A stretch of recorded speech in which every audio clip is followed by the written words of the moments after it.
السلام عليكم. احنا النهارده معانا أمينة أو أمنية آسف.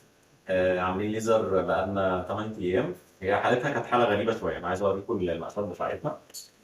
المقاسات بتاعتنا مقاسات بسيطة، يعني 3/4 درجة مع نص استجماتيزم، يعني التانية نص مع ربع. بس هنا بقى المفاجأة اللي احنا يعني دي قوة عينيها بدون نضارة. بدون نضارة 20% بتتحسن ل 60%، يعني في كسل 40% ما بتوصلش 100%.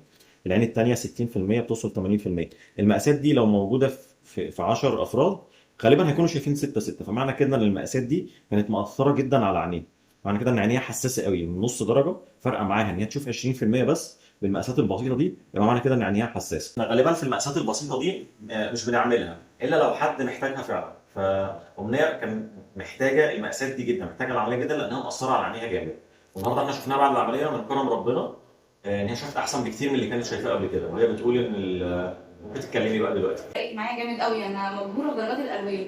الأل- اكتر حاجه عجبتني الالوان كانت بهتانه جدا. كنتش بشوف اصلا درجات الوان خالص، الاسود ما كانش فيه حاجه بيضه. يعني انت فوجئت ان في الوان بقى ده جديد. من تاني يوم، والله من تاني يعني يوم دي فعلا. دي تجربه جديده بقى. من تاني يوم انا بقيت اقلع النضاره عشان ابص على درجات الالوان، كنت مبهوره فعلا. ما شاء الله ما شاء الله. والنظر زوجي كان بيختبرني بقى لحد فين انت شايفه لحد فين. طيب لا انا الحمد لله. مبسوطه بصراحه. الحمد لله، ربنا يديمها عليك، بجد. ربنا يديمها عليك. الف الحمد مبروك، لله. ربنا ينورها لك. تسلم، شكرا ليك.